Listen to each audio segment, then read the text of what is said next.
ಇವತ್ತಿನ ಯಂಗರ್ ಜನ್ರೇಷನ್ಗೆ ಯಾಕೆ more heart attack? ಮೊದಲೆಲ್ಲ 65 ವರ್ಷಕ್ಕೆ ಹಾರ್ಟ್ ಅಟ್ಯಾಕ್ ಆಗೋದು, ಇವತ್ತು ಯಾಕೆ 35? Stress and strain. ಇದಕ್ಕೆ ಸಿಂಪಲ್ ಎಕ್ಸಾಂಪಲ್, ಇವರಪ್ಪ ರಿಟೈರ್ಡ್ ಆಗೋವ್ರಿಗೂ ಒಂದು ಮನೆ ಮಾಡಿರಲ್ಲ. ಆದರೆ ಈಗಿನ ಜನ್ರೇಷನ್ 30 ವರ್ಷಕ್ಕೆ ಬಂಗ್ಲೆ ಬೇಕು, ಕಾರ್ ಬೇಕು, ಒಳ್ಳೆ ಹುಡುಗಿ ಬೇಕು. ಅಂದರೆ ಇವನು ಎಷ್ಟು ವರ್ಕ್ ಮಾಡ್ಬೋದು, ಎಷ್ಟು ಟ್ರೈನ್ ಆಗ್ಬೋದು. Hard work is different, mental work is different, sedentary work is worse than smoking ಅಂತ. ಹಾರ್ಟಿನ ವಿಚಾರಕ್ಕೆ ಬಂದಾಗ ಸ್ಮೋಕಿಂಗ್ ಎಷ್ಟು ಡೇಂಜರಸ್ ಇದೆಯಲ್ಲ, ಅಷ್ಟೇ ಡೇಂಜರಸ್ಸು ನಿಮ್ಮ ಕೂತು ಮಾಡುವ ಕೆಲಸಗಳು. ನಿಮ್ಮ ರಕ್ತನಾಳಗಳು ಬ್ಲಾಕ್ ಆಗ್ತವೆ. ಆ್ಯಕ್ಚುಲಿ ನಿಮಗೆ ಹೃದಯಾಘಾತ ಆಗಬಾರ್ದು ಅಂದರೆ 3 ಭಾಳ ಇಂಪಾರ್ಟೆಂಟ್.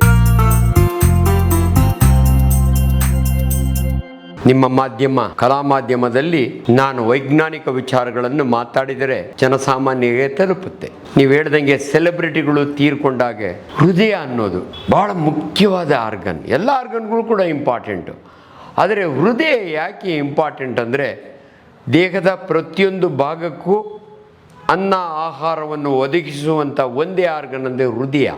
ಅಂದರೆ ಪಂಪ್ ಮಾಡುತ್ತೆ ಬ್ಲಡ್ಡನ್ನು. ಈ ಪಂಪ್ ಮಾಡೋದು ಪ್ರತಿ ಸೆಲ್ಲು ನೋಡಿ, ನಮ್ಮ ದೇಹದಲ್ಲಿ 33 ಟ್ರಿಲಿಯನ್ ಸೆಲ್ಸ್ ಇದ್ದಾವೆ ಅಂತೀವಿ ನಾವು. ಪ್ರತಿ ಸೆಲ್ಗೂ ಬದುಕಬೇಕಾದರೆ ಆಕ್ಸಿಜನ್ ಬೇಕು, ಗ್ಲೂಕೋಸ್ ಬೇಕು. ಇದನ್ನು ಪಂಪ್ ಮಾಡೋದೇ ನಮ್ಮ ಹೃದಯ. ನಮ್ಮ ಎದೆಯ ಎಡಭಾಗದಲ್ಲಿ ಸ್ವಲ್ಪ ಸೆಂಟ್ರ್ ಹತ್ರ ಇರೋ ನಮ್ಮ ಮುಷ್ಟಿಯಷ್ಟಿರುವ ನಮ್ಮ ಹೃದಯ, 4 ಚೇಂಬರ್ ಇರೋ ಹೃದಯ ಇವತ್ತು ಅನೇಕರಿಗೆ ಆತಂಕ ಆಗಿರೋದು ಕಾರಣ ಮೊನ್ನೆ ತಾನೇ ಒಬ್ಬ ಸೆಲೆಬ್ರಿಟಿ ಕಲಾವಿದರು ದಿಲೀಪ್ ರಾಜ್ ಸರ್ ಅವರು ತೀರ್ಕೊಂಡಾಗೆ. ಅದಕ್ಕಿಂತ ಮೊದಲು ನನ್ನ ಆತ್ಮೀಯ, ನನ್ನ ಕೈನಲ್ಲಿ ಅವ್ರ ಫೋಟೋ ಇದೆ, ಇವರು ತೀರ್ಕೊಂಡಾಗ, ಇವ್ರಿಗಿನ್ನ 2 ವರ್ಷ ದೊಡ್ಡವರು ಅವರು, ಇವರು ತೀರ್ಕೊಂಡಾಗೂ ಸುದ್ದಿ ಆಗಿತ್ತು. ಈಗ ಪುನೀತ್ ತೀರ್ಕೊಂಡಾಗೆ ಜಯದೇವ ಒಳಗೆ ದೊಡ್ಡ ಕ್ಯೂ ಯೂತ್ಸುದು 1,000 ಜನ. ನಾವೆಲ್ಲ ನಮ್ಮ ಹೃದಯವನ್ನು ಪರೀಕ್ಷೆ ಮಾಡಿಸ್ಕೊಳ್ಳೋಣ, ಯಾಕಂದರೆ ಇಂಥ ಫಿಟ್ ಇರೋ ಅಂಥವು. ಇಲ್ಲಿ 2-3 ಆತಂಕಗಳು ಜನರಿಗೆ. ಹೃದಯಾಘಾತ ಭಾರತ ದೇಶದಲ್ಲಿ ಚಿಕ್ಕ ವಯಸ್ಸಿನವರಿಗೆ ಯಾಕೆ ಆಗ್ತಾ ಇದೆ? ಯಾಕಂದರೆ ನಾನು MBBS ಹೋದಾಗ 1970 ಇದು ಬಳ್ಳಾರಿ ಮೆಡಿಕಲ್ ಕಾಲೇಜಿನಲ್ಲಿ ತಂದೆ ತಾಯಿಯನ್ನು ಮಕ್ಕಳು ಕರ್ಕೊಂಬರೋರು ಹೃದಯಾಘಾತಕ್ಕೆ. ಆದರೆ ಇವತ್ತು ನನ್ನ ಕಣ್ಣು ಮುಂದೆಯೇ ಮಕ್ಕಳನ್ನ ತಂದೆ ತಾಯಿ ಕರ್ಕೊಂಬರ್ತಿದ್ದಾರೆ. ಇದು ಆತಂಕ. ಸೊ ಯಾವಾಗಲೂ ಕೂಡ ಹಾರ್ಟ್ ಅಟ್ಯಾಕ್ ಆಗ್ತಾ ಇದ್ದಿದ್ದು 60-65 ವರ್ಷ ಹಿರಿಯ ನಾಗರಿಕರಿಗೆ. ಆದರೆ ಇವತ್ತು ಸಾಫ್ಟ್ವೇರ್ ಇಂಜಿನಿಯರ್ಸು, ಡಾಕ್ಟ್ರುಗಳು, ಕಲಾವಿದರು 35-45 ವರ್ಷದಲ್ಲಿ ಹಾರ್ಟ್ ಅಟ್ಯಾಕ್ ಆಗ್ತಾ ಇದ್ದಾರೆ. ಯಾಕೆ ಅನ್ನೋದನ್ನು ನಾನು ಮುಂದೆ ವಿವರಿಸ್ತಾ ಹೋಗ್ತೀನಿ. ಈ ಹೃದಯ ಭಾಳ ಇಂಪಾರ್ಟೆಂಟ್ ಆರ್ಗನ್ ಅಂತಲೇ ಹೇಳಿದೆ. ಹೃದಯ ಸ್ತಂಭನ ಅಂತೀವಿ ನೋಡು. ಹೃದಯಕ್ಕೆ ಬಂದಾಗ ನಾವು ವೈದ್ಯರು ಯೂಸ್ ಮಾಡುವ ಕೆಲವು ಪದಗಳು, ಒಂದು ಹೃದಯ ಸ್ತಂಭನ ಅಂದರೆ ಕಾರ್ಡಿಯಾಕ್ ಅರೆಸ್ಟ್ ಅಂತೀವಿ. ನಿಂತೋಗ್ಬಿಡುತ್ತೆ ಹೃದಯ ಇದಕ್ಕಿದ್ದಂಗೆ. ಅದಕ್ಕೆ 108 ಕಾರಣಗಳಿದ್ದಾವೆ, ಆಮೇಲೆ ಹೇಳ್ತೀನಿ. ಹಾರ್ಟ್ ಫೇಲ್ಯೂರ್ ಅಂತ ಒಂದು ಪದ ಯೂಸ್ ಮಾಡ್ತೀವಿ. ಭಾಳ ಕಾಮನ್ ಪದ, ಎಲ್ಲ ಜನಸಾಮಾನ್ಯರು ಹೇಳೋದೊಂದೇ ಹಾರ್ಟ್ ಅಟ್ಯಾಕ್. ಇದಕ್ಕೆ ಒಂದು ಮೀನಿಂಗ್ ಹೇಳ್ಬಿಡ್ತೀನಿ ಜನಗಳಿಗೆ. ಈ ಹಾರ್ಟ್ ಅಟ್ಯಾಕ್ ಅಂದರೆ ಹೃದಯಾಘಾತ ಕನ್ನಡದಲ್ಲಿ. ಹಂಗಂದರೆ ಏನು? ಹಾರ್ಟ್ ಅಟ್ಯಾಕ್ ಆದರೆ ಎಲ್ಲರೂ ಸತ್ತೋಗ್ತಾರ? ಡೆಫಿನೆಟ್ಲಿ ಇಲ್ಲ. ಹಾಸ್ಪಿಟ್ಲಿಗೆ ಹೋಗಿ ಬದುಕಿ ಬಂದಿರೋರು ಮತ್ತು ಇವರು ಯಾಕೆ ಸತ್ತೋದ್ರು ಅದಕ್ಕೂ ಹೇಳ್ತೀನಿ ನಾನು.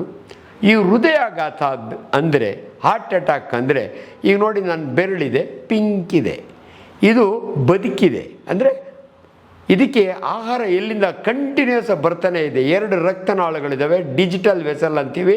ಈ ಕಡೆ ಒಂದಿದೆ, ಈ ಕಡೆ ಒಂದಿದೆ. ನಾನೇನಾದರೂ ಒಂದು ರಬ್ಬರ್ ಬ್ಯಾಂಡ್ ತೊಗೊಂಡು ಇದಕ್ಕೆ ಟೈಟಾಗಿ ಹಾಕ್ಬಿಟ್ಟ ಅಂದರೆ 4 ಅವರ್ಸ್ ಆದಮೇಲೆ ಇದು ಸತ್ತೋಗುತ್ತೆ. ಅಂದರೆ ಕಪ್ಪಗಾಗುತ್ತೆ, ಗ್ಯಾಂಗ್ರೀನ್ ಆಗುತ್ತೆ. ಇದನ್ನು ಯಾಕೆ ನಿಮಗೆ ಈಸಿಲಿ ಅರ್ಥ ಆಗಲಿ ಅಂತ ತೋರಿಸಿದೆ ಅಂದರೆ, ನಮ್ಮ ಹೃದಯಕ್ಕೂ 2 ರಕ್ತನಾಳಗಳಿದ್ದಾವೆ. ಕರೋನರಿ ಬ್ಲಡ್ ವೆಸಲ್ ಅಂತೀವಿ, ಲೆಫ್ಟ್ ಆ್ಯಂಡ್ ರೈಟು, ಆಮೇಲೆ ಸರ್ಕಂಫ್ಲೆಕ್ಸ್ ಇದೆ. ಅದೆಲ್ಲ ನಿಮಗೆ ಡೀಟೇಲ್ಸ್ ಬೇಡ. ಈ ರಕ್ತನಾಳಕ್ಕೆ ನಾನು ರಬ್ಬರ್ ಬ್ಯಾಂಡ್ ಹಾಕಿ ತೋರಿಸ್ತೆ ನಿಮಗೆ. ಈ ಕರೋನರಿ ಬ್ಲಡ್ ವೆಸಲ್ ಇದೆಯಲ್ಲ, ಹೃದಯಕ್ಕೆ ಆಹಾರವನ್ನು ಸಪ್ಲೈ ಮಾಡುತ್ತಲ್ಲ, ಅದೇನಾದರೂ ಬ್ಲಾಕ್ ಆಗ್ಬಿಡ್ತು ಅಂದರೆ, ಯಾಕೆ ಬ್ಲಾಕ್ ಆಯಿತು ಅಂತ ಆಮೇಲೆ ಹೇಳ್ತೀನಿ ನಾನು. ಬ್ಲಾಕ್ ಆಗಿಬಿಡ್ತು ಅಂದರೆ ಇಲ್ಲಿ 4 ಅವರ್ ತೊಗೊಂತು ಇದು ಸತ್ತೋಗಲಿಕ್ಕೆ.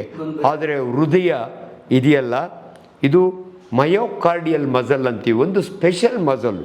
ನಮ್ಮ ಇಡೀ ದೇಹದಲ್ಲಿ 565 ಸ್ಕೆಲೆಟಲ್ ಮಸಲ್ಸ್ ಇದೆ, ಬೈಸೆಪ್ಸು, ಟ್ರೈಸೆಪ್ಸು ಇವೆಲ್ಲ. ಆದರೆ ಹೃದಯ ಒಂದೇ ಇರೋದು. ಈ ಮಸಲ್ನ ನಾವು ಮಯೋಕಾರ್ಡಿಯಲ್ ಮಸಲ್ ಅಂತೀವಿ ನಾವು. ಭಾಳ ಸೆನ್ಸಿಟಿವ್ ಮಸಲು. ಆ ರಕ್ತನಾಳ ಏನಾನ ಬ್ಲಾಕ್ ಆದರೆ ಅಷ್ಟಗಲ ಹಾರ್ಟು ಸತ್ತೋಗುತ್ತೆ. ಅದನ್ನು ನಮ್ಮ ಭಾಷೆಯಲ್ಲಿ ಇನ್ಫಾರ್ಕ್ಷನ್ ಅಂತೀವಿ. MI ಮಯೋಕಾರ್ಡಿಯಲ್ ಇನ್ಫಾರ್ಕ್ಷನ್, ಅದನ್ನೇ ಹಾರ್ಟ್ ಅಟ್ಯಾಕ್ ಅಂತ ಜನಸಾಮಾನ್ಯರು ಹೇಳುವುದು. ಇಲ್ಲಿ 4 ಅವರು ಇಂಪಾರ್ಟೆಂಟ್ ಮಸಲ್ ಅಲ್ಲ ಇದು, ಆದರೆ ಹೃದಯ VIP ಇದ್ದಂಗೆ ಭಾಳ ಇಂಪಾರ್ಟೆಂಟ್ ಮಸಲು. ಅದಕ್ಕೇನಾದರೂ ರಕ್ತ ನಿಂತೋತು ಅಂದರೆ 5 ನಿಮಿಷದೊಳಗೆ ಅಷ್ಟಗಲ ಹಾರ್ಟ್ ಸತ್ತೋಗುತ್ತೆ. ಬ್ಯಾಡ್ ಲಕ್ಕಿಗೆ 1 ಬ್ಲಡ್ ವೆಸಲ್ ಅಲ್ಲ 2 ಬ್ಲಡ್ ವೆಸಲ್ಲು ಒಂದೇ ಸಾರಿ ಬ್ಲಾಕ್ ಆಯಿತು ಅಂದರೆ ಅದನ್ನು ನಾವು ಮ್ಯಾಸಿವ್ ಹಾರ್ಟ್ ಅಟ್ಯಾಕ್ ಅಂತೀವಿ. ಅವನು ಬದುಕೋದೇ ಇಲ್ಲ. 1 ಬ್ಲಡ್ ವೆಸಲ್ಲು ಬ್ಲಾಕ್ ಆದಾಗೆ ಏನಾಗುತ್ತೆ ಅಂದರೆ ಎದೆ ನೋವು ಬರುತ್ತೆ, ಎದೆ ಮೇಲೆ ಯಾರೋ ತುಳಿದಂಗೆ ಆಗುತ್ತೆ, ಎದೆ ನೋವು, ಕಿವಿಗೆ ಹೋದಂಗೆ ಆಗುತ್ತೆ, ಎಡಗೈಗೆ ಹೋಗುತ್ತೆ. ಇವೆಲ್ಲ ಹಾರ್ಟ್ ಅಟ್ಯಾಕ್ನ ರೋಗ ಲಕ್ಷಣಗಳು ನಾನು ಹೇಳ್ತಾ ಇದ್ದೀನಿ. ಹಂಗಾದಾಗೆ ನೀವು ಜನಸಾಮಾನ್ಯರು, ನಿಮ್ಮಲ್ಲಿ ಒಂದು ಮನವಿ, ನೀವೇ ಸೆಲ್ಫ್ ಡಯಾಗ್ನೋಸ್ ಮಾಡಿಕೊಂಡು, ಯಾರೋ ಹೇಳ್ತಿದ್ರು ಈ ಕಲಾವಿದ ತನ್ನ ವಾಚ್ನೊಳಗೆ, ಎಲೆಕ್ಟ್ರಾನಿಕ್ ವಾಚ್ನೊಳಗೆ ಅವನೇ ECG ಮಾಡಿಕೊಂಡು ನನಗೇನು ಅಂತ ಇದಾಗಿಲ್ಲ ಅಂತ ಅಂದ್ಕೊಂಡಿದ್ದ ಅಂತ ಯಾರೋ ಹೇಳ್ತಾಯಿದ್ರು. ಎಷ್ಟು ನಿಜನೋ ಗೊತ್ತಿಲ್ಲ. ಇವತ್ತು ಸಾಕಷ್ಟು ಮಾಡ್ರನ್ ಗ್ಯಾಜೆಟ್ಸ್ ಬಂದಿದ್ದಾವೆ. ಮನೆಯಲ್ಲೇ BP ಚೆಕ್ ಮಾಡ್ಕೋಬೋದು, ಮನೆಯಲ್ಲೇ ECG ಮಾಡ್ಕೋಬೋದು. ಆದರೆ ಇವತ್ತು ನನ್ನನ್ನು ಯಾಕೆ ನೀವು ಮಾತಾಡಿಸ್ತಿದ್ದೀರಾ ಅಂದರೆ, ನನ್ನ ಬಾಯಿಂದ ಬಂದರೆ ಶಂಖದಿಂದ ತೀರ್ಥ ಬಂದಂಗೆ. ನೋಡಿ, ಇವತ್ತು ಜನಸಾಮಾನ್ಯರಿಗೆ, ವಿದ್ಯಾವಂತರಿಗೆ ಒಂದು ಮಾತು ಹೇಳ್ತೀನಿ ನಾನು. ನಿಮಗೆ ಗೂಗಲ್ನಲ್ಲಿ, ಇಂಟರ್ನೆಟ್ನಲ್ಲಿ, ಸೋಷಿಯಲ್ ಮೀಡಿಯಾ ಒಳಗೆ ಸಾಕಷ್ಟು ಇನ್ಫಾರ್ಮೇಷನ್ ಸಿಗುತ್ತೆ. ಆದರೆ ನಿಮಗೆ ಇಂಟರ್ಪ್ರಿಟೇಷನ್ ಮಾಡೋಕ್ಕಾಗಲ್ಲ. ಅದಕ್ಕೆ ನಾನು ಬೇಕು. ನನ್ನ ಬಾಯಿಂದ ಬಂದರೆ ಶಂಖದಿಂದ ತೀರ್ಥ ಬಂದಾಗೆ. ನಾನು ಕಾರ್ಡಿಯಾಲಜಿಸ್ಟ್ ಅಲ್ಲ, ಗ್ಯಾಸ್ಟ್ರೋಎಂಟ್ರಾಲಜಿಸ್ಟು. ಆದರೂ ನನ್ನ ಬೇಸಿಕ್ ನಾಲೆಡ್ಜ್ ಇರುತ್ತೆ ಹಾರ್ಟ್ ಬಗ್ಗೆ. ಡಾಕ್ಟರ್ ಮಂಜುನಾಥ್ ಮಾತಾಡಿದರೆ ಅಥೆಂಟಿಕ್ಕು, ನಾನು ಮಾತಾಡಿದರೆ ಅಥೆಂಟಿಕ್. ಯಾಕಂದರೆ ನನ್ನ MBBS ನಾಲೆಡ್ಜು ಪ್ಲಸ್ ನಾನು ಯಾವ ವಿಜ್ಞಾನವನ್ನು ಮಾತನಾಡಬೇಕಾದ್ರೆ ರೆಡಿಯಾಗಿ ಸೈಂಟಿಫಿಕ್ಕಾಗಿ ಮಾತಾಡ್ತೀನಿ. ದಯವಿಟ್ಟು ಇದನ್ನು ಜನಸಾಮಾನ್ಯರು ಅರ್ಥ ಮಾಡ್ಕೋಬೇಕು. ನಮ್ಮ ಮಾತಿಗೆ ಮಹತ್ವ ಕೊಡಿ, ನಿಮ್ಮ ಜೀವ ಉಳಿಸ್ಕೊಳ್ಳಿ. ಅದಕ್ಕೋಸ್ಕರವಾಗಿ ಇದನ್ನು ನಾನೆಲ್ಲೋ ಭಾಷಣ ಹೊಡೆದ್ರೆ 100 ಜನಕ್ಕೆ ತಲುಪುತ್ತೆ. ಆದರೆ ನಮ್ಮ ಕಲಾ ಮಾಧ್ಯಮದಿಂದ ನಮ್ಮ ಪರಮೇಶ್ ಜೊತೆಯಲ್ಲಿ ಕೂತು ಮಾತನಾಡಿದರೆ ಕೋಟ್ಯಾಂತರ ಜನಗಳಿಗೆ ತಲುಪಿಸುವ ಕೆಪಾಸಿಟಿ ನಿಮಗಿರೋದ್ರಿಂದ ನಾನು ನಿಮ್ಮ ಜೊತೆಯಲ್ಲಿ ಕೂತು ಮಾತಾಡ್ತಾ ಇದ್ದೀನಿ. ಸೊ 2-3 ವಿಚಾರಗಳು. ಹಾರ್ಟ್ ಅಟ್ಯಾಕ್ ಆಗಿ ಯಾಕೆ ಸತ್ತೋಗ್ತಾರೆ ಅಂತ ಹೇಳಿದೆ. ಅದಕ್ಕೆ ಮ್ಯಾಸಿವ್ ಹಾರ್ಟ್ ಅಟ್ಯಾಕ್ ಅಂತ. ಹಾರ್ಟ್ ಅಟ್ಯಾಕ್ ಹೋದರೆಲ್ಲ ದಯವಿಟ್ಟು ಒಂದು ನೆನಪಿಟ್ಕೊಳ್ಳಿ, ಎಷ್ಟು ಬೇಗ ಸಾಧ್ಯವೋ ಅಷ್ಟು ಬೇಗ ನಿಯರೆಸ್ಟ್ ಹಾಸ್ಪಿಟ್ಲಿಗೆ ಹೋಗಿ. ಆ್ಯಂಡ್ ಫಸ್ಟ್ ನಿಮ್ಮ ಹಾರ್ಟ್ ತೊಂದರೆ ಆಗಿದೆಯೋ ಇಲ್ಲೋ ಅಂತ ನೋಡಲಿಕ್ಕೆ ಸಿಂಪ್ಲೆಸ್ಟ್ ಇನ್ವೆಸ್ಟಿಗೇಷನ್ ಅಂದರೆ ECG, ಎಲೆಕ್ಟ್ರೋಕಾರ್ಡಿಯೋಗ್ರಾಮ್ ಅಂತೀವಿ ನಾವು. ಅಮೇರಿಕನ್ ಲ್ಯಾಂಗ್ವೇಜಲ್ಲಿ EKG ಅಂತಾರೆ ಅವರು, ನಮ್ಮಲ್ಲಿ ECG ಬ್ರಿಟಿಷ್. ಇದರಲ್ಲಿ ನಿಮ್ಮ ಹಾರ್ಟಿನ ಎಲೆಕ್ಟ್ರಿಕಲ್ ಆಕ್ಟಿವಿಟಿನ ರೆಕಾರ್ಡ್ ಮಾಡಿ ಏನಾದರೂ ಹೆಚ್ಚು ಕಮ್ಮಿ ಆಗಿದೆಯಾ ಅಂತ ನೋಡಿ. ನಿಮ್ಗೆ ಅದರೊಳಗೆ ಏನಾದರೂ ಪ್ರಾಬ್ಲಮ್ ಇದ್ದರೆ ಒಂದು ಎನ್ಸೈಮ್ ಇರುತ್ತೆ ಹಾರ್ಟ್ ಅಟ್ಯಾಕ್ ಆಗಿದಾಗೆ, ಅದನ್ನು ಬ್ಲಡ್ ಟೆಸ್ಟ್ ಮಾಡಿ ಕಂಡಿಡ್ಕೋತೀವಿ ನಾವು. ಅದು ಭಾಳ ಇಂಪಾರ್ಟೆಂಟು. ಇಲ್ಲ ಅಂದರೆ ಎಕೋಕಾರ್ಡಿಯೋಗ್ರಾಮ್, ಹೃದಯಕ್ಕೆ ಒಂದು ನಾವು ಸ್ಕ್ಯಾನ್ ಮಾಡ್ತೀವಿ, ಅಂದರೆ ಕಾರ್ಡಿಯಾಲಜಿಸ್ಟ್ ಮಾಡ್ತಾರೆ. ಅಲ್ಲಿಗೂ ಇದಿತ್ತು ಅಂದರೆ ಗೋಲ್ಡ್ ಸ್ಟ್ಯಾಂಡರ್ಡ್ ಅಂತೀವಿ, ಆ್ಯಂಜಿಯೋಗ್ರಾಮ್ ಅಂತ ಮಾಡ್ತಾರೆ. ಅಂದರೆ ಕಾರ್ಡಿಯಾಲಜಿಸ್ಟು ಒಂದು ಡ್ರಗ್ನ ಇಂಜೆಕ್ಟ್ ಮಾಡ್ತಾರೆ, ಡೈ ಅಂತೀವಿ ನಾವು. ಈ ರೇಡಿಯಲ್ ಆರ್ಟರಿ ಒಳಗೆ ಅಥವಾ ತೊಡೆಯಿಂದ ಇಂಜೆಕ್ಟ್ ಮಾಡಿ ನಿಮ್ಮ ಹೃದಯದ ಆ ಬ್ಲಡ್ ವೆಸಲ್ಸು ಎಷ್ಟು ಬ್ಲಾಕ್ ಆಗಿದೆ, 80% ಬ್ಲಾಕಾ, 60% ಬ್ಲಾಕಾ, ಅಥವಾ ಚೆನ್ನಾಗಿದೆಯೋ, ಆ್ಯಂಜಿಯೋಗ್ರಾಮ್ ಅಂತೀವಿ. ದಯವಿಟ್ಟು ಇವತ್ತು ಜನಸಾಮಾನ್ಯರಿಗೆ ಗೊತ್ತಿದೆ ನಿಮ್ಮ ಹೃದಯ ನಿಜವಾಗ್ಲೂ ಸರಿಯಾಗಿದೆಯೋ ಇಲ್ಲೋ, ನಿಮ್ಗೆ ಹಾರ್ಟ್ ಅಟ್ಯಾಕ್ ಆಗಿದೆಯೋ ಇಲ್ವೋ, ಅಥವಾ ಮುಂದೆ ಆಗುತ್ತೋ ಇಲ್ವೋ ಅನ್ನೋದನ್ನು ಕಂಡುಹಿಡಲಿಕ್ಕೆ ಆ್ಯಂಜಿಯೋಗ್ರಾಮ್ ಅಂತೀವಿ ನಾವು. ಇವತ್ತು ಏನಂದರೆ ಟೆಕ್ನಾಲಜಿ ಎಷ್ಟು ಮುಂದುವರೆದಿದೆ ಅಂದರೆ, ಆ ಡೈ ಇಂಜೆಕ್ಟ್ ಮಾಡಿದಿರೇ ಹಂಗೆ ಮಾಡೋದನ್ನು CT ಆಂಜಿಯೋಗ್ರಾಮ್ ಅಂತಾರೆ ಅವರು. ಸೊ ಯಾಕಂದರೆ ಆ ಡೈಯಿಂದನೂ ರಿಯಾಕ್ಷನ್ ಆಗುತ್ತೆ. ಇವಾಗ ಕೆಲವ್ರಿಗೆ ಕಿಡ್ನಿ ಫಂಕ್ಷನ್ ಸರಿ ಇಲ್ಲ ಅಂದರೆ, ಅವ್ರ ಕ್ರಿಯಾಟಿನಿನ್ ಜಾಸ್ತಿ ಇತ್ತು ಅಂದರೆ ಈ ಡೈ ಇಂಜೆಕ್ಟ್ ಮಾಡೋಕ್ಕಾಗಲ್ಲ, ಅಂಥವ್ರಿಗೆ CT ಆಂಜಿಯೋಗ್ರಾಮ್ ಮಾಡ್ತಾರೆ. ಸೊ ವಾಪಸ್ ಬರ್ತೀನಿ. ನಿಮ್ಮ ಹೃದಯದ ಬಗ್ಗೆ ಮಾತನಾಡುವಾಗ, ಹೃದಯಾಘಾತ ಅಂದರೆ ನಾನು ಅವಲೇ ಹೇಳ್ದಂಗೆ ನಿಮ್ಮ ರಕ್ತನಾಳಗಳು ಬ್ಲಾಕ್ ಆಗ್ತವೆ. ಯಾಕೆ ಡಾಕ್ಟ್ರೇ ಆಗ್ತವೆ? ಯಾಕೆ ಈಚೀಚೆಗೆ 35 ವರ್ಷದವರು ಅದರೊಳಗಾಗಿ ಫಿಟ್ ಇರೋರು ಅವ್ರಿಗೆ ಯಾಕೆ ಹಂಗೆ ಆಗ್ತಾರೆ? ಇದು ನಿಮಗೆ ಗೊಂದಲ ಇದೆ. ಸೊ ಫಿಟ್ ಇರೋರ್ಗೆ ಆಗಬಾರ್ದು. ಆ್ಯಕ್ಚುಲಿ ನಿಮಗೆ ಹೃದಯಾಘಾತ ಆಗಬಾರ್ದು ಅಂದರೆ 3 ಭಾಳ ಇಂಪಾರ್ಟೆಂಟು.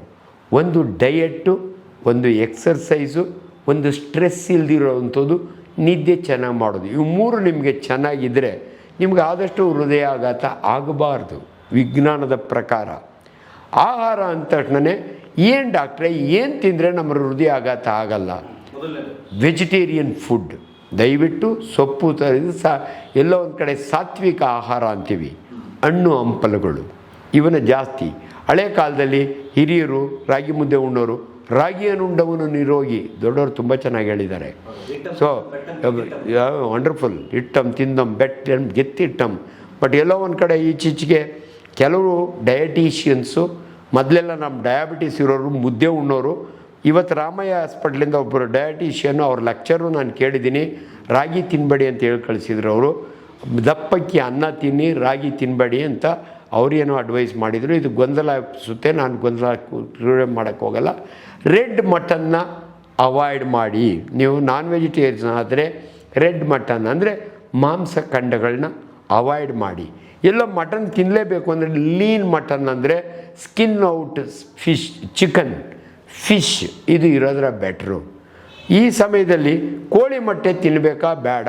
ಕೋಳಿ ಮೊಟ್ಟೆ ತಿಂದರೆ ಆ ಭಂಡಾರ ತಿಂದರೆ ಹೃದಯ ಆಗುತ್ತಲ್ಲ ಅಂತ ಇಷ್ಟು ದಿನ ಜನ ಅನ್ಕೋತಾ ಇದ್ರು. ಕೋಳಿ ಮೊಟ್ಟೆ ಇದೆಯಲ್ಲ ಅದರೊಳಗಿರೋ ಎಲ್ಲೋ ಒಳಗೆ ತುಂಬ ಜನ ಕೊಲೆಸ್ಟ್ರಾಲ್ ಇರುತ್ತೆ, ಅದರಿಂದ ಹೃದಯಕ್ಕೆ ಒಳ್ಳೆಯದಲ್ಲ ಅಂತ. ಆದರೆ ನಾನು ಸ್ಟಡಿ ಮಾಡಿದ್ದೀನಿ, ನಾನೊಬ್ಬನೇ ಅಲ್ಲ, ಒಬ್ಬ ವೆಟರ್ನರಿ ಫಿಸಿಷಿಯನ್ ಫ್ರಮ್ ಶಿವಮೊಗ್ಗ ನನ್ನ ಜೊತೆಯಲ್ಲಿ, ಅವರು ನಾವು ಸ್ಟಡಿ ಮಾಡಿ, ಸ್ಟಡಿಯನ್ನು ಇರೋದ್ರ ಸತ್ಯ, ಈ ಕೋಳಿ ಮೊಟ್ಟೆಯಲ್ಲಿರುವ ಕೊಲೆಸ್ಟ್ರಾಲು ಗುಡ್ ಕೊಲೆಸ್ಟ್ರಾಲ್ ಜಾಸ್ತಿ. ನೋಡಿ, ಕೊಲೆಸ್ಟ್ರಾಲ್ ಅಂದ ತಕ್ಷಣವೇ ಜನಸಾಮಾನ್ಯರಿಗೆ ಒಂದು ತಿಳುವಳಿಕೆ ಇರಲಿ, ಎರಡು ಥರ ಕೊಲೆಸ್ಟ್ರಾಲ್ ಇರ್ತದೆ, HDL ಆ್ಯಂಡ್ LDL ಕೊಲೆಸ್ಟ್ರಾಲ್ ಅಂತ. ಸೊ HDL ಜಾಸ್ತಿ ಇದ್ದಾಗೆ ನಿಮಗೆ ಹೃದಯಾಘಾತ ಆಗಲ್ಲ.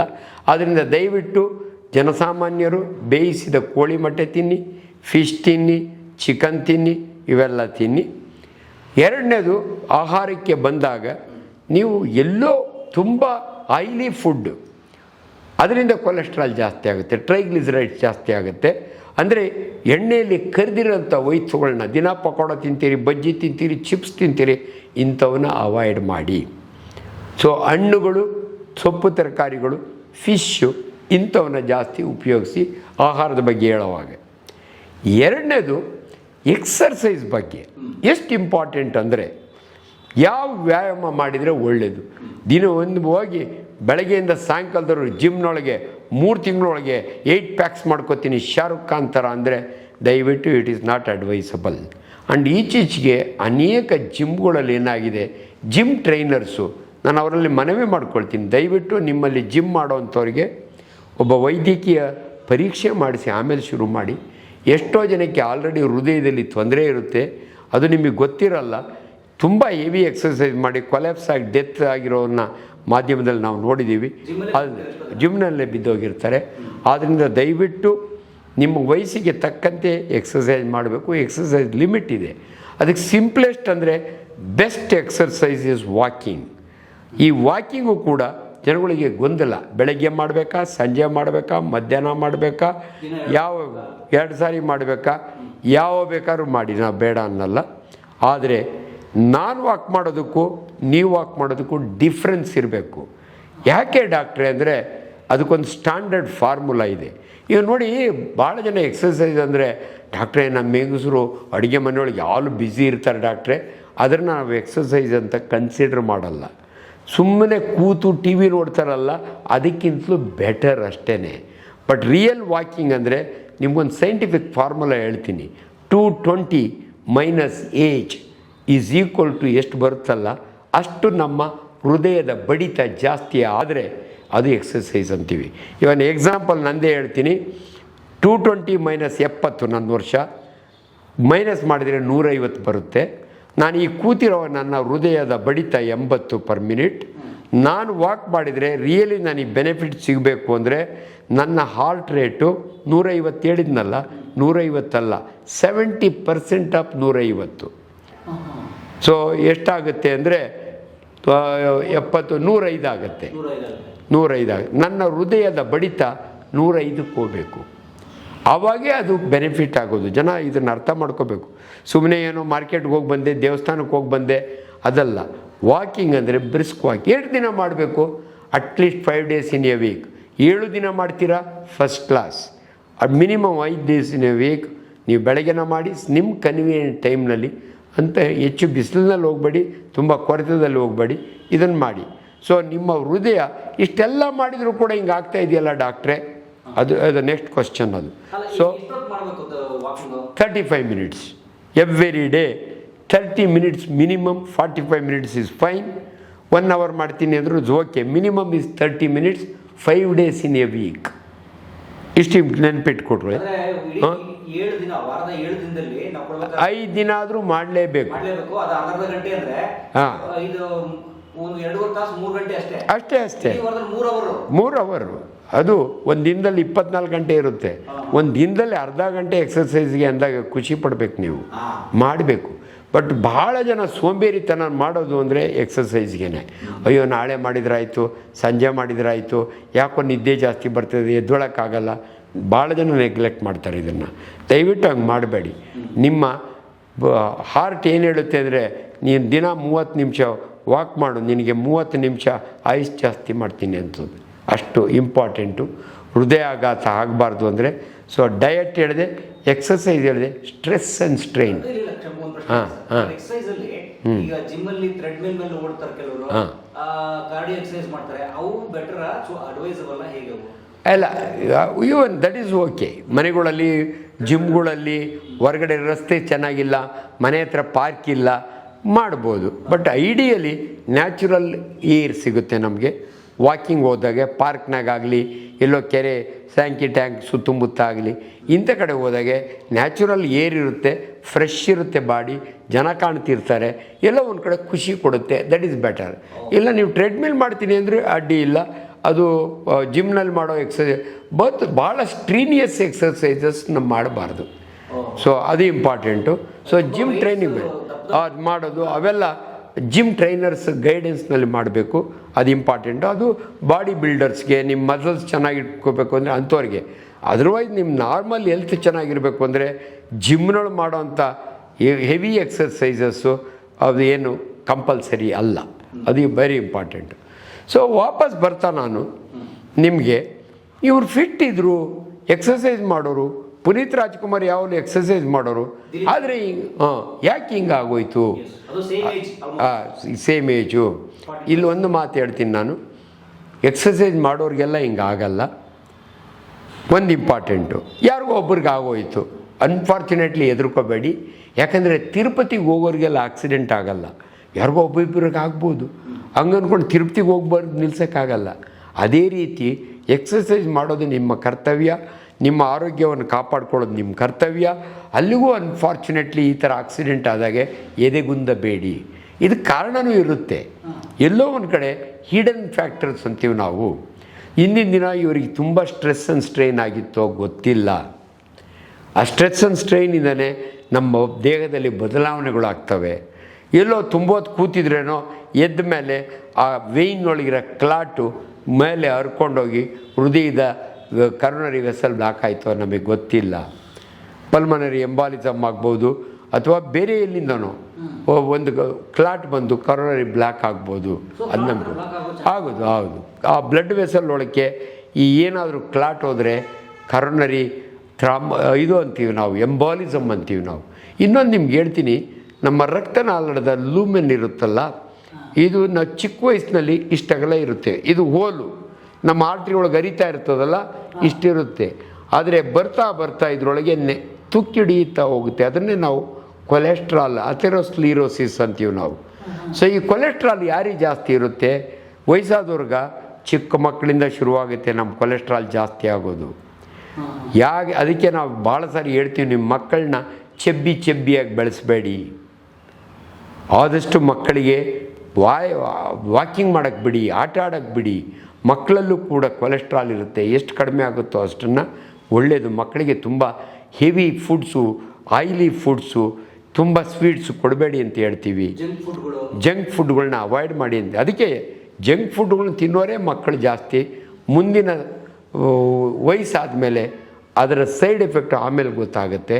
ಆದ್ದರಿಂದ ದಯವಿಟ್ಟು ನಿಮ್ಮ ಹೃದಯವನ್ನು ಕಾಪಾಡ್ಕೋಬೇಕಾದ್ರೆ ಚಿಕ್ಕ ವಯಸ್ಸಿನಿಂದಲೂ ಕೂಡ ನಿಮ್ಮ ಆಹಾರ, ನಿಮ್ಮ ವ್ಯವಹಾರ, ನಿಮ್ಮ ಈ ಓಡಾಟ, ವ್ಯಾಯಾಮ ಇವೆಲ್ಲವನ್ನು ಗಮನದಲ್ಲಿಟ್ಕೊಂಡ್ರೆ ಹೃದಯಾಘಾತಗಳು ಆಗುವುದು ಕಡಿಮೆ ಆಗುತ್ತೆ. ಇನ್ನೊಂದು ನಿಮಗೆ ಭಾಳ ಇಂಪಾರ್ಟೆಂಟ್ ಸುದ್ದಿ ಹೇಳ್ತೀನಿ. ಅಮೆರಿಕದಲ್ಲಿ ತುಂಬ ಜನ ಇಂಡಿಯನ್ಸ್ ಇದ್ದಾರೆ, ಅಮೆರಿಕನ್ ಇಂಡಿಯನ್ಸ್. 1990ರಲ್ಲೇ ಒಂದು ಆರ್ಟಿಕಲ್ ಬಂದಿದೆ, ಅದನ್ನೇ ನಾನು ಓದ್ತಾ ಕೂತಿದ್ದೆ. ಇಂಡಿಯನ್ಸ್ ಅಮೆರಿಕ ಒಳಗಿದಾರಲ್ಲ, ಅಮೆರಿಕನ್ಸ್ ಒರಿಜಿನಲ್ ಇದ್ದಾರಲ್ಲ, ಅವ್ರಿಗೆ ಕಂಪೇರ್ ಮಾಡಿದರೆ ಇವರಲ್ಲಿ 10 ವರ್ಷ ಮೊದಲೇ ಹಾರ್ಟ್ ಅಟ್ಯಾಕ್ ಆಗುತ್ತೆ. ಅದು ಸ್ಟಡಿ ಮಾಡಿದ್ದಾರೆ. ಯಾಕೆ? ಇಂಡಿಯನ್ಸ್ ಏನು ಸಿಗರೇಟ್ ಸೇರ್ತಾರ? ಇಲ್ಲ. ಹೊಗೆ ಸೊಪ್ಪು ಹಾಕ್ತಾರ? ಇಲ್ಲ. ನಾನ್ ವೆಜಿಟೇರಿಯನ್ಸ್ ತಿಂತಾರ? ಇಲ್ಲ. Vegetarians, Indian vegetarians healthy persons in America 10 ವರ್ಷ ಮೊದಲೇ ಅವ್ರಿಗೆ ಹಾರ್ಟ್ ಅಟ್ಯಾಕ್ ಆಗುತ್ತೆ. ಅದಕ್ಕೆ ಕಾರಣ ಏನು ಗೊತ್ತಾ? ಏಷ್ಯನ್ ಜೀನ್ಸ್ ಅಂತೀವಿ ನಾವು. ಏಷ್ಯಾ ಅಂದರೆ ನಮ್ಮ ದೇಶ, ಪಾಕಿಸ್ತಾನ, ಬಾಂಗ್ಲಾದೇಶ, ನೇಪಾಳ, ಶ್ರೀಲಂಕಾ ಇವೆಲ್ಲವೂ ಕೂಡ ನೀವು ನೋಡಿ, ನಮಗೆಲ್ಲ ಆ್ಯಪಲ್ ಬೆಲ್ಲಿ, ಪಾಟ್ ಬೆಲ್ಲಿ ಅಂತೀವಿ ನಾವು. ನೀವು ಹೊಟ್ಟೆ, ನೀವು ಅಮೇರಿಕನ್ಸ್ಗೆ ನಮ್ಮ ಥರ ಹೊಟ್ಟೆ ಇಲ್ಲ, ಏಷ್ಯನ್ಸ್ಗೆ ಈ ಥರ ಹೊಟ್ಟೆ ಇರುತ್ತೆ. ಯಾರಿಗೆ ಈ ಥರ ಹೊಟ್ಟೆ ಇರುತ್ತಲ್ಲ ಅವ್ರಿಗೆ ಡಯಾಬಿಟಿಸ್ ಬರೋದು ಮೋರ್ ಕಾಮನ್ನು, ಅವ್ರಿಗೆ ಹಾರ್ಟ್ ಅಟ್ಯಾಕ್ ಆಗೋದು ಮೋರ್ ಕಾಮನ್ನು. ಇದು ಜೀನ್ಸ್ ಅಂತೀವಿ ನಾವು, genetically coded. Asian jeans usually diabetes and heart attack. ಅದಕ್ಕೆ ನಾನು ಭಾಳ ಸಾರಿ ಹೇಳ್ತೀನಿ, longer the belt shorter the life. ಯಾರು ಬೆಲ್ಟ್ ಉದ್ದ ಇರೋ ಅಂದರೆ ಇಡ್ದಪ್ಪ ಹೊಟ್ಟೆ ಇರುತ್ತಲ್ಲ, ಇದು ದೊಡ್ಡ ಬೆಲ್ಟ್ ಹಾಕ್ಕೋತಾರಲ್ಲ, ಅವ್ರ ಆಯುಷ್ ಕಡಿಮೆ ಆಗುತ್ತೆ. ಎಷ್ಟು ಚೆನ್ನಾಗಿ ಹೇಳಿದ್ದಾರೆ ಅಂದರೆ, ವೈಜ್ಞಾನಿಕವಾಗಿ ನಿಮ್ಮ ಬೆಲ್ಟ್ ದೊಡ್ಡದಿದ್ದಷ್ಟು ನಿಮ್ಮ ಆಯುಷ್ ಚಿಕ್ಕದಾಗುತ್ತೆ. ಆದ್ದರಿಂದ ನಿಮ್ಮ ಬೆಲ್ಟ್ ಚಿಕ್ಕದು ಮಾಡಬೇಕು ಅಂದರೆ ನಿಮ್ಮ ಹೊಟ್ಟೆ ಕರಗಿಸಿ. ನಿಮ್ಮ ಹೊಟ್ಟೆ ಕರಗಿಸ್ಬೇಕು ಅಂದರೆ ವ್ಯಾಯಾಮ ಮಾಡಿ, ನೀವು ತಿನ್ನುವ ಆಹಾರನ ರೆಡ್ಯೂಸ್ ಮಾಡಿ. ಕ್ಯಾಲ್ರೀಸ್ ಅಂತೀವಿ ನಾವು. ನೋಡಿ, ಈ ಕ್ಯಾಲ್ರಿ ಎಷ್ಟು ಇಂಪಾರ್ಟೆಂಟ್ ಅಂದರೆ, ನೀರಿಗೆ ಕ್ಯಾಲ್ರಿ ಇಲ್ಲ, ಬೇರೆ ಎಲ್ಲ ಆಹಾರಕ್ಕೂ ಕ್ಯಾಲ್ರಿ ಇರುತ್ತೆ. ಯಾರು ದಿನ ಜಾಸ್ತಿ ತಿಂತಾರಲ್ಲ, ತಿನ್ನೋದು ಅಂದರೆ ಕಾರ್ಬೋಹೈಡ್ರೇಟ್ಸ್, ಅಕ್ಕಿ, ಗೋಧಿ, ರಾಗಿ ಇವೆಲ್ಲವನ್ನು ದಯವಿಟ್ಟು ಕ್ವಾಂಟಿಟಿ ಕಡಿಮೆ ಮಾಡಿ. ಸಿರಿಧಾನ್ಯಗಳು, ಅದರೊಳಗೆ ರಾಗಿನೂ ಬರ್ತದೆ, ಇಂಥವನ್ನ ಜಾಸ್ತಿ ತಿಂದರೆ ನಿಮಗೆ ಕ್ಯಾಲ್ರಿ ಕಡಿಮೆ. ಸೊಪ್ಪು, ತರಕಾರಿ, ಹಣ್ಣುಗಳಲ್ಲಿ ಕ್ಯಾಲ್ರಿ ಕಡಿಮೆ. ನಾನು ಭಾಳ ಜನಕ್ಕೆ ಸಿಂಪಲಾಗಿ ಹೇಳ್ತೀನಿ, ನೋಡಮ್ಮ, 3 ಟೀ ಕುಡಿಯೋದು ಒಂದೇ, ಅರ್ಧ ತಟ್ಟೆ ಅನ್ನ ಉಣ್ಣೋದು ಒಂದೇ. ನೀವು ಅನ್ಕೋತೀರಿ ಟೀ ಕುಡಿದ್ರೆ ಎಲ್ಲ ಈ ಹುಚ್ಚೆ ಒಳಗೆ ಹೊರಟೋಯ್ತೆ ಅಂತ. ಇಲ್ಲ, ನಿಮ್ಮ ಟೀ ಒಳಗೆ ಡಬಲ್ ಶುಗರ್ ಹಾಕಿರ್ತಾರಲ್ಲ, ಬೆಲ್ಲ ಹಾಕಿರ್ತಾರಲ್ಲ. ಭಾಳ ಜನ ತಪ್ಪು ತಿಳ್ಕೊಳ್ತಾರೆ, ಬೆಲ್ಲ ಒಳ್ಳೆಯದು ಅಂತ ಡಯಾಬಿಟಿಸ್ನವ್ರು ತಿಂತಾರೆ. ಜೇನುತುಪ್ಪನ ನಿಂಬೆಹಣ್ಣು ಜ್ಯೂಸ್ಗೆ ಹಾಕ್ಕೊಂಡು ಕುಡಿದ್ರೆ ವೆಯ್ಟ್ ಕಡಿಮೆ ಆಗುತ್ತೆ ಅಂತಾರೆ. ಇವೆಲ್ಲ ತಪ್ಪು ತಿಳುವಳಿಕೆಗಳು. ಜೇನುತುಪ್ಪಕ್ಕೂ ಕ್ಯಾಲ್ರಿ ಇರುತ್ತೆ, ಬೆಲ್ಲಕ್ಕೂ ಕ್ಯಾಲ್ರಿ ಇರುತ್ತೆ. ಸೊ ಎಲ್ಲಿ ಕ್ಯಾಲ್ರಿ ಜಾಸ್ತಿ ತೊಗೋತಾರಲ್ಲ ಅಲ್ಲಿ ಅವರಿಗೆ ಹಾರ್ಟ್ ಅಟ್ಯಾಕ್ ಆಗೋದು ಜಾಸ್ತಿ, ವೆಯ್ಟ್ ಜಾಸ್ತಿ ಆಗುತ್ತೆ. ಎಲ್ಲಿ ತೂಕ ಜಾಸ್ತಿ ಇರುತ್ತಲ್ಲ ಅಂಥವರಿಗೆ ಹಾರ್ಟ್ ಅಟ್ಯಾಕ್ ಜಾಸ್ತಿ. ಸೊ ಇವತ್ತಿನ ಯಂಗರ್ ಜನ್ರೇಷನ್ಗೆ ಯಾಕೆ ಮೋರ್ ಹಾರ್ಟ್ ಅಟ್ಯಾಕ್? ಮೊದಲೆಲ್ಲ 65 ವರ್ಷಕ್ಕೆ ಹಾರ್ಟ್ ಅಟ್ಯಾಕ್ ಆಗೋದು, ಇವತ್ತು ಯಾಕೆ 35? Stress and strain. ಇದಕ್ಕೆ ಸಿಂಪಲ್ ಎಕ್ಸಾಂಪಲ್, ಇವರಪ್ಪ ರಿಟೈರ್ಡ್ ಆಗೋವ್ರಿಗೂ ಒಂದು ಮನೆ ಮಾಡಿರಲ್ಲ. ಆದರೆ ಈಗಿನ ಜನ್ರೇಷನ್ 30 ವರ್ಷಕ್ಕೆ ಬಂಗ್ಲೆ ಬೇಕು, ಕಾರ್ ಬೇಕು, ಒಳ್ಳೆ ಹುಡುಗಿ ಬೇಕು. ಅಂದರೆ ಇವನು ಎಷ್ಟು ವರ್ಕ್ ಮಾಡ್ಬೋದು, ಎಷ್ಟು ಟ್ರೈನ್ ಆಗ್ಬೋದು. Hard work is different, mental work is different. ಹಳ್ಳಿಯವ್ರು ಬೆಳಗ್ಗೆನೇ 4 ಮುದ್ದೆ ಉಂಡು ಹೊಲ ಉಟ್ಕೊಂಡೋಗಿ ಹೊಲ ಉಳೋರು. All labour is different. ನೀವು ತಿನ್ಬಿಟ್ಟು ಇದ್ರ ಮುಂದೆ ಕೂತ್ಕೊಂಡು ಎದ್ದೇಳ್ದೇ ಇದ್ದರೆ, ಸಾಫ್ಟ್ವೇರ್ ಇಂಜಿನಿಯರ್ಗಳು ಕೂತಿದ್ರೆ ನಿಮ್ಗೆ ಸೆಡೆಂಟ್ರಿ ವರ್ಕ್ ಅಂತೀವಿ ನಾವು. ಆ್ಯಂಡ್ ಎಲ್ಲೋ ಒಂದು ಕಡೆ ಡಾಕ್ಟರ್ ಮಂಜುನಾಥ್ ಹೇಳ್ತಾರೆ, cardiologist, sedentary work is worse than smoking ಅಂತ. ನೀವು ಕೂತು ಕೂತು ಕೂತು ಕೆಲಸ ಮಾಡೋದು, ನೀವು ಸ್ಮೋಕ್ ಮಾಡೋದಕ್ಕಿಂತಲೂ more dangerous when it is compare to ಹಾರ್ಟಿನ ವಿಚಾರಕ್ಕೆ ಬಂದಾಗ ಸ್ಮೋಕಿಂಗ್ ಎಷ್ಟು ಡೇಂಜರಸ್ ಇದೆಯಲ್ಲ ಅಷ್ಟೇ ಡೇಂಜರಸ್ಸು ನಿಮ್ಮ ಕೂತು ಮಾಡುವ ಕೆಲಸಗಳು. ಇದು ಭಾಳ ಸ್ಪಷ್ಟವಾಗಿದೆ, ಇದು ವಿಜ್ಞಾನ. ಸ್ವದೇಶೇ ಪೂಜ್ಯತೆ ರಾಜ, ವಿದ್ವಾನ್ ಸರ್ವತ್ರ ಪೂಜ್ಯತೆ. ಇಷ್ಟೊತ್ತು ನಾನು ಮಾತನಾಡಿದ್ದು ಕಲಾ ಮಾಧ್ಯಮದಲ್ಲಿ. ಕಲಾ ಮಾಧ್ಯಮದ ಚಾನಲ್, ಯೂಟ್ಯೂಬ್ ಚಾನಲ್ಗೆ ಸಬ್ಸ್ಕ್ರೈಬ್ ಮಾಡ್ಕೊಳ್ಳಿ. Thank you. ವಿಡಿಯೋ ನೋಡಿದ್ದಕ್ಕೆ ನಿಮಗೆ ತುಂಬ ಧನ್ಯವಾದಗಳು. ಪುಸ್ತಕಗಳನ್ನು ಓದು ಮನಸ್ಸನ್ನು ಅರಳಿಸುತ್ತೆ, ಬುದ್ಧಿಯನ್ನು ಚುರುಕು ಮಾಡುತ್ತೆ, ಕಾಣದ ಹೊಸ ಲೋಕವನ್ನು ಪರಿಚಯಿಸುತ್ತೆ. ಹಾಗಾಗಿ ಓದುವ ಸಂಸ್ಕೃತಿ ಹೆಚ್ಚಾಗ್ಲಿ. ಧನ್ಯವಾದ.